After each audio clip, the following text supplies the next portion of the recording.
Vemuri Kaveri travels కు చెందిన Scania AC sleeper bus Hyderabad నుంచి బెంగళూరు వెళ్తూ కర్నూలు జిల్లాలో ప్రమాదానికి గురైన సంగతి తెలిసిందే.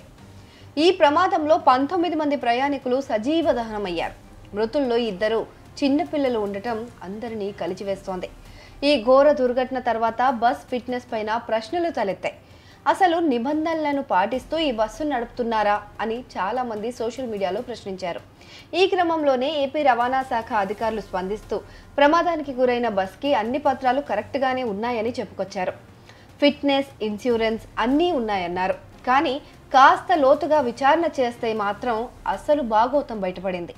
ఈ బస్సు సీటింగ్ క్యారియరే కానీ స్లీపర్ సర్వీస్ కాదని తేలింది. అంటే సీటింగ్ క్యారియర్గా రిజిస్టర్ చేసిన బస్సును స్లీపర్గా అక్రమంగా నడుపుతున్నారు. అంతేకాదు హైదరాబాద్, చెన్నై, బెంగళూరు, విశాఖపట్నం రూట్లలో టూరిస్ట్ పర్మిషన్లతో పర్యాటక ప్రాంతాలకు బస్సులను తిప్పే సంస్థగా ఈ వేమూరి కావేరి ట్రావెల్స్ నమోదైంది.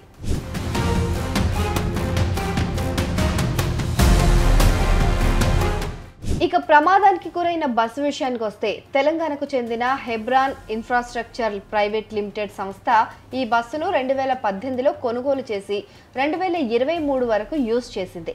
ఆ తర్వాత వేమూరి వినోద్ కుమార్ ఈ బస్సును కొనుగోలు చేసి నో అబ్జెక్షన్ సర్టిఫికేట్ తీసుకుని కేంద్రపాలిత ప్రాంతమైన డయ్యూ డామన్లో తిరిగి తన పేరిట రిజిస్ట్రేషన్ చేశారు. తెలుగు రాష్ట్రాల్లో రిజిస్ట్రేషన్ చేస్తే అధికారులు కొంత కఠినంగా ఉంటారన్న ఆలోచనతో డయ్యూ డామన్లో రిజిస్టర్ చేశారు. వాస్తవానికి ఈ సంస్థ ప్రధాన కార్యాలయం ప్రకాశం జిల్లా ఒంగోలులో ఉంది. కానీ ఆంధ్రప్రదేశ్లో కాకుండా డయ్యూ డామన్లో రిజిస్టర్ చేసుకుని అక్కడే ఆల్ ఇండియా పర్మిట్ తీసుకున్నారు. ఒడిశాలోని రాయగడలో ఆల్ట్రేషన్ ఫిట్నెస్ చేయించుకున్నారు. రాయగడ అధికారులు ఆల్ట్రేషన్ ఫిట్నెస్ సర్టిఫికెట్లు మంజూరు చేసేటప్పుడు బస్సు సామర్థ్యం, సీటింగ్ వివరాలను స్పష్టంగా పొందుపరిచారు. ప్రమాదానికి గురైన బస్సుకు 43 సీట్ల సీటింగ్ పర్మిషన్ మాత్రమే ఇచ్చారు. కానీ కావేరీ ట్రావెల్స్ సంస్థ స్లీపర్ సర్వీసుగా మార్చేసింది. ఇలా మార్చడం నిబంధనలకు విరుద్ధం.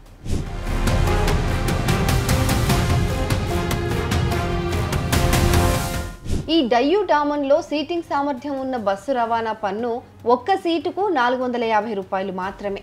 అదే స్లీపర్ అయితే బర్త్కి 800 రూపాయలు పన్ను వేస్తారు.